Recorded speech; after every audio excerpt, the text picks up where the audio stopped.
Hello, Chance. You are in my hotel room. See, look. Hi. Um, Not a ton of walking around today, as much as I would love to. But got to get ready for some meetup. I'm here in Chicago for the weekend. I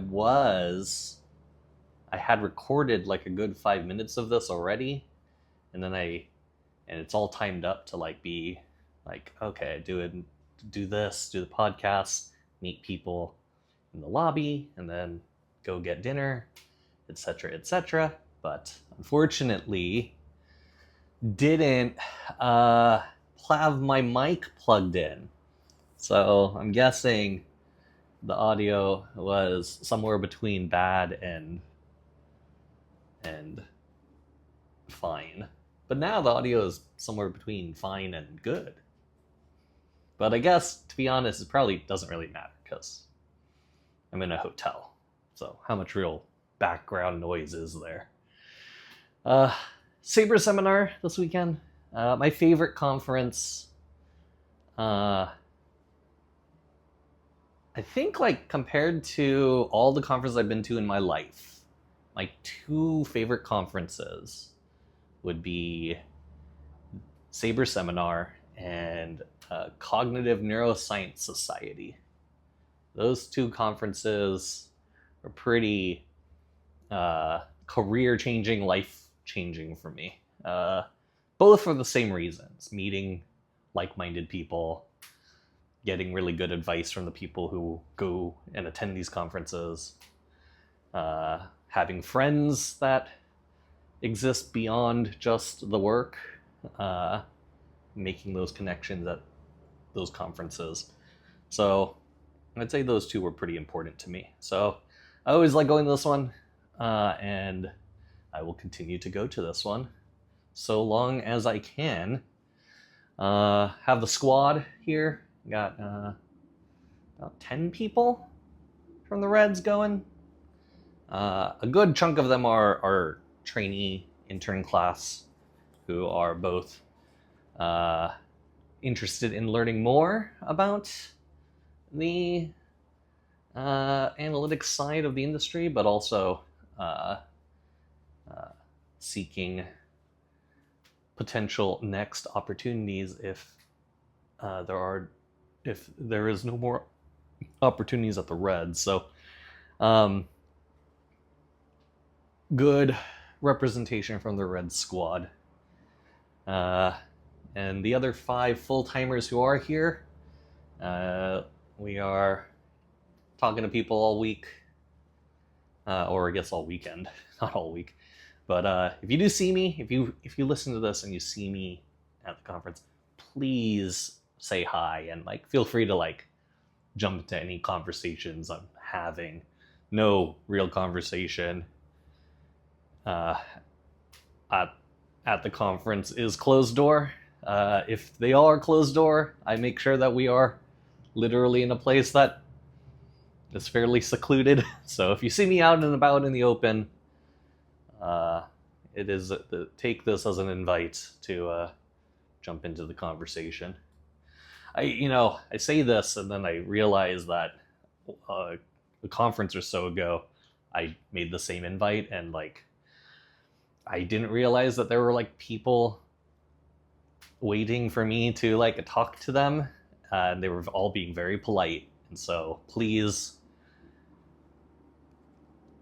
if you need to be more aggressive, please feel free. I'll see what that advice gives me, but it's tough for me to say no to people who just jump up to me and like start talking to me. And so I try to pay attention to that stuff, but it's tough. It is tough. So, but yeah, if you see me on my phone, it's always a good time to get me off my phone. Okay, a couple questions today. I don't want to cut this one too short, but like I said, got to meet some friends, so hopefully it won't be too short. But first one, how to make this is like kind of a follow-up to There's been a handful of questions over the last handful of pods about interviewing and things I look for and things that are in general good advice, but this one is pretty, I don't know, vague and interesting. So if other people have thoughts, please put them in the comments, put them in the Discord. But someone asked, how does one make a good first impression? And that is quite the question. And when I read it, my first reaction was like, just be a regular human being. So, but that obviously is like as vague as the question, right? Like, how does one make a good first impression? You'll hear all the cliches of like, act natural, like, be warm and inviting, blah, blah, blah. I get it. But the question is probably more like, what has worked on me in terms of good first impressions? But also probably a mix of what has stood out, both bad and good. So I will try my best to answer this, but it is very vague. And so for those who want more detail, just ask another question.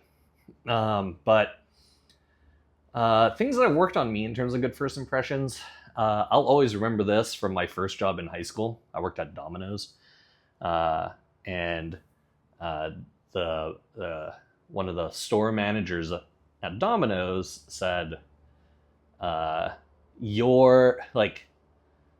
When he was even hiring for like part-time high school kids making pizzas, he said the number one thing that separates most people was like questions relevant about the job, whether the day-to-day duties or like how it is. And so this goes beyond just like, walk me through your day, right? Like, that's a pretty typical question. But things like,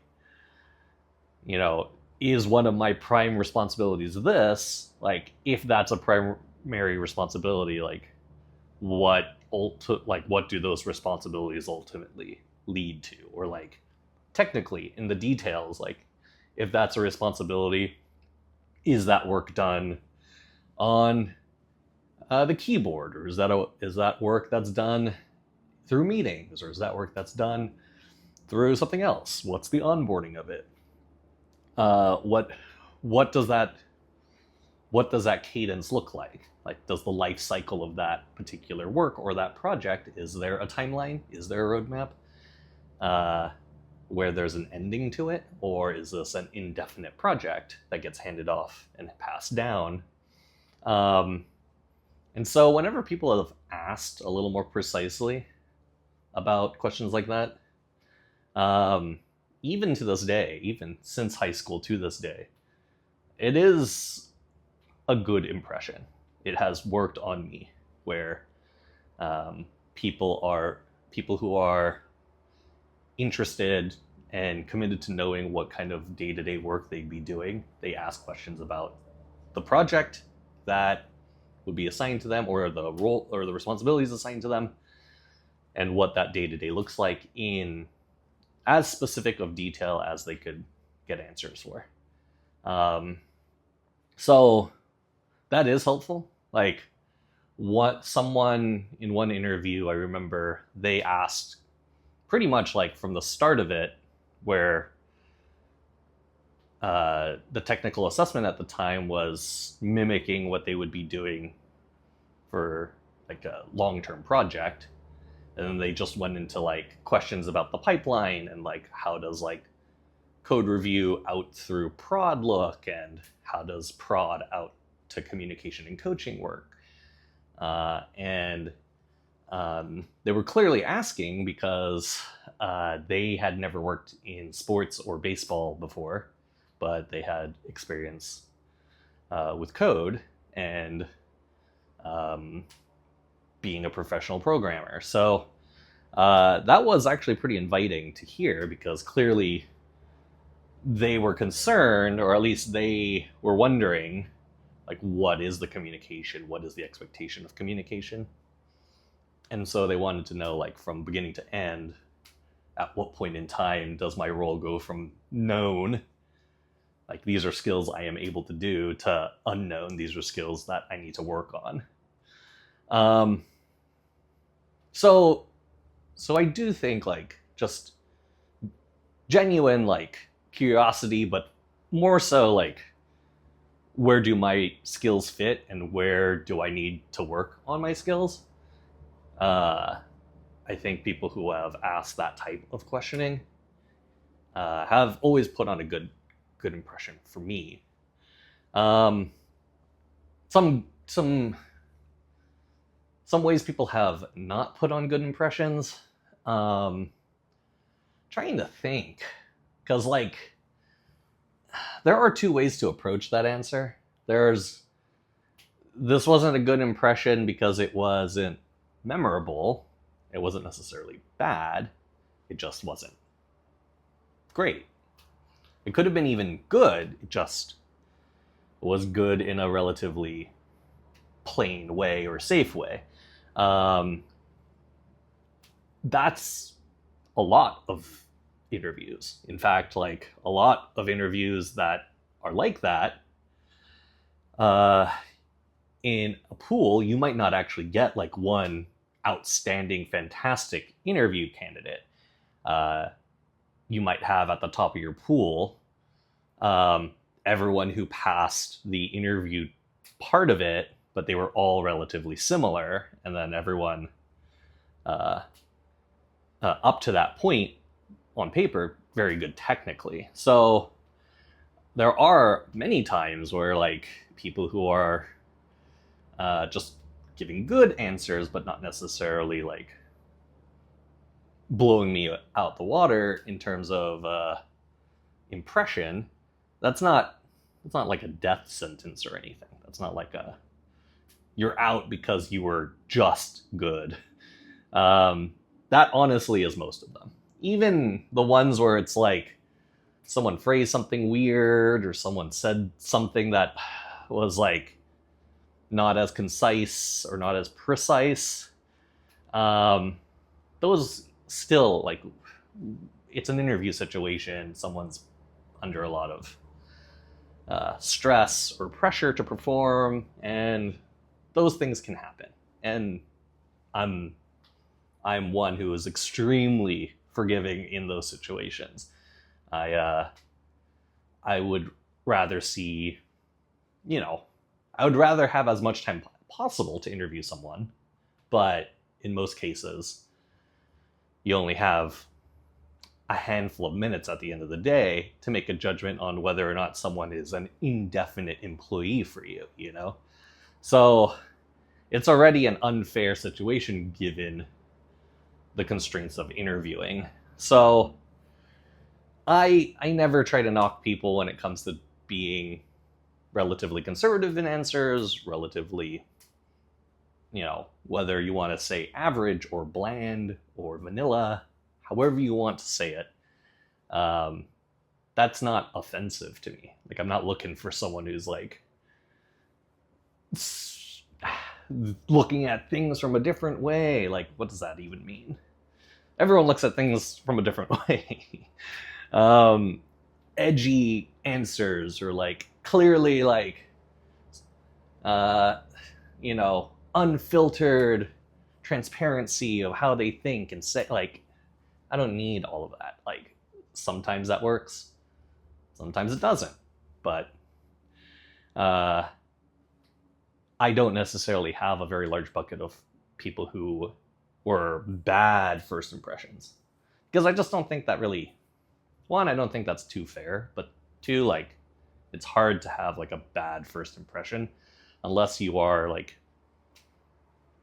doing something fairly out there and egregious.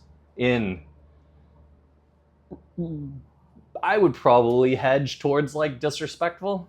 So like you would have to have some sort of disrespectful, whether known or not, uh, angle. So I there are a handful of these, truly a handful that I know, but one of the most common like bad first impressions, and I'm saying this right before a conference where people are actually going to do this, and so I don't want to freak people out, but like I think there is like a fairly large amount of space to be conversive. Like whether you don't say too much or you say a good amount, whether you're more of a listener than a speaker, whether you are completely a speaker and do very little listening, there's a fairly large pool of of conversationalists people can be. But I'd say for me, and this is me personally, this isn't anyone else, this is, and it might be, but I'm just speaking for myself. um I think it's difficult for me to see past someone who um like talks a lot without respect for others who are also present in a discussion group or scenario or setting where you would assume a conversation is between two people, and someone hijacks the time to basically profess every single thing that they know in very large volumes. I tend to find that, one, like disrespect of other people's time. Like other people might want to talk as well, but two, like somewhat disrespectful of like personally me wanting to know more about any one thing that they were talking about as opposed to many things. So if someone's not showing like a ton of depth in conversation, or their depth is being uh, kind of like wanders around in terms of how they talk, it truly becomes difficult for me to like keep attention or keep like my interest in the conversation. I'm in my old age, I've become more and more likely to like escape a conversation that I'm just truly uninterested in, and it takes a lot for me to not be interested in what someone's saying. Uh, it I can find interest in just about anything. As my background in history has shown, I have had many professional interests as it is. So, if that is any indication, I am very interested in what people have to say, almost always. But when I feel like I'm unable to add, me personally, if I'm unable to add to a discussion or conversation, then it's not really worth me being in the conversation, right? Now, if it's a situation where I'm coming in and like my whole thing is to listen to a lecture, that's very different, right? But I'm also acknowledging and consenting to that participation, me sitting, listening, someone else orating. Um, if that's not what I'm signing up for, if I'm like trying to talk to people I haven't met at a conference, and someone is very demanding of my time and in such a way where I don't feel like I'm contributing to their growth, then one, again, I always find it hard for me to escape, just because I want to like, maybe this is just them. Maybe they're really interested in me and what I have to think about something. But if I'm not allowed to give my thoughts, then I feel like, what's going on, right? Like, am I being sold something? Am I what's the angle here? Um, so there are ways in my experiences. There are ways to have a bad first impression, but very few people have ever crossed that line with me. And when you are very demanding and disrespectful of time, then and time being both mine and the people around me's time, then I feel like that it's hard to come back from that, because then it's like in any context, like, one, if you're someone seeking out a job, this is just a very, like, not, again, all interview situations are unfair, but it just makes me feel like I would have a hard time putting you in a situation where you would have to communicate your results effectively. And if you weren't communicating effectively to me to begin with, it's tough, right? And again, it seems unfair, but hopefully if you break one egg, you don't break the other 11, right?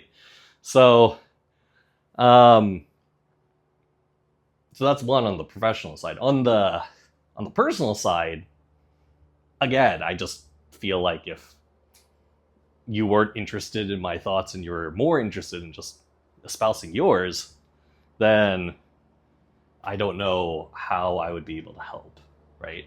Like, I have no footing there. And so I would just rather not be around people who don't see me as an add to a social situation or a professional situation. And likewise, I would assume they would probably think the same about me, in the fact that I don't really talk to them. So that's my thoughts. I got a little spicier than I thought, but again, these are just my personal thoughts. Like, everyone, all people who hire, all people who have roles in hiring, they're going to have very different thoughts than me. And I would recommend asking people this question just to see what everyone else's responses are. But those are mine. All right, next question. This one, I guess this is related to baseball, which is a good one. This question is, do other teams try to poach analysts or data people from other teams? So, for example, would the Reds ever try to acquire an analyst or data scientist from a different team, and vice versa? Do people try to acquire analysts or data people from the Reds? The answer is absolutely. So this is one of the more competitive areas in the department, or in the industry rather. It's the ability for other teams to request to interview, not just on any analyst people, but any employees at a different organization. So this is, like, a lot of the time, or not a lot of the time, but a good amount of the time, a path for advancement. So if someone who's a full-timer somewhere has been in that role for a while, and they do good work, and they're getting recommended everywhere, and they go to things like these conferences, and they make good friends, and people are like, all right, well, this person's been in a role, and they seem like they're ready for a bigger role, but their organization might not have that role available for them, then requesting to interview on someone is a path for advancement for some people. And you see in transactions in the off season, a lot of the time you'll see, like, oh, this person went from this team to this team, and this is their new title, right? So a lot of that happens because of, as the person who asked this question asked, poaching other teams. So it's, you recognize talent on other teams, you hear about what they're doing, or they talk about what they're doing, it's something you're interested in, and then they call on you to get hired. Now, this isn't like just straight out of the blue. A lot of the time, people will have experiences with you in the past, whether they worked with you on a different team, or whether they interviewed you while you were on a different team, or while you were applying to their team. So people stick out in people's minds for all sorts of different reasons. Very rarely is there like I'm gonna cold call these random teams for their staff. That's not necessarily what happens. It does happen, but I would say that's more rare than I would like to poach a person on this team because I worked with that person and I trust how they do things, and I'm establishing a pipeline or workflow that they're very familiar with, right? So bringing people on to your team is because a lot of the time they're familiar with the way you want to do your work. So it does happen. And the process is just like how I said it, usually in the off season, at the end of the season specifically. There's actually rules and stuff. You can actually look it up in Major League Baseball's rule book, but there are rules on when you can do this. So it's when it's the, I believe, at the end of the season. So when the World Series concludes, the off season begins, and effectively the start of the next year for contracts typically is either getting discussed or begins. So now I'm not saying this right, so if anyone watches this and they're like, that doesn't sound right, it's because I'm not phrasing it right. So sorry if that's not exactly what the fucking rule is, but it's something to the extent of like when the season ends, you're able to request interviews. So season ends, and if you're interested in bringing someone in to interview for a role, then you could make a request, and then that organization will present that to that employee. That employee can say yes or no. So it is completely up to them whether or not they want to even do the interview. And then there's a window of time, as agreed on by the teams, that a full-time employee can be interviewed. And usually it's about a week. So one full week. So from the beginning, like the day that you requested it, to like effectively 9 a.m. that next week on that day. You need to have interviewed the person and have made a decision of whether or not you're going to make them an offer. So it's a fairly quick turnaround. And again, like when you present this to someone else, they're usually like, wow, that's crazy news, but are they interested, right? And it's almost like it's a lot of the time people will take the interview because they still have the chance to say no at any time, right? They're a full-timer at another job, or they're a full-timer at another team already. So finding out kind of their street value, it's not a bad thing, right? So they'll go through the interview process, and then another team will offer or not at the end of the week. So happens a good amount of the time. I don't exactly know what I'm supposed to say and what I'm not supposed to say. So out of respect of other organizations, even though it's very Googleable, just need to do a little employee from one year to another diff on front office directories, out of respect for other organizations, and definitely out of respect of employees. I won't say anything very specific about this, just because while I am a part and I am the head of making some of these decisions in the analytics department, I they ultimately aren't my decisions to make. At the end of the day, they're opportunities that I am a messenger for, and when people get requested on, it's actually like both like extremely humbling and extremely like it's a huge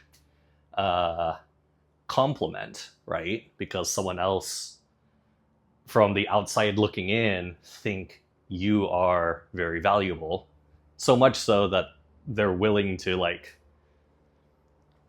potentially move you up in title because they think so highly of your work from the outside, right? um, so both of these experiences come as like very pleasant surprises at times, but also it is still interviewing at the end of the day. So for people who don't like interviewing, it is stressful.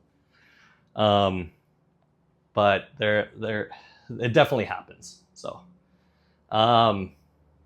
okay, I said this was going to be shorter, chat. It is shorter. I mean, it's not that short. It's 30 minutes still. So, all right, if you're at SaberSam, please say hi to me. If you've never met me before, take this as an opportunity to meet me. But I gotta change and get downstairs. So I'm gonna go do that. All right, chat. Take it easy.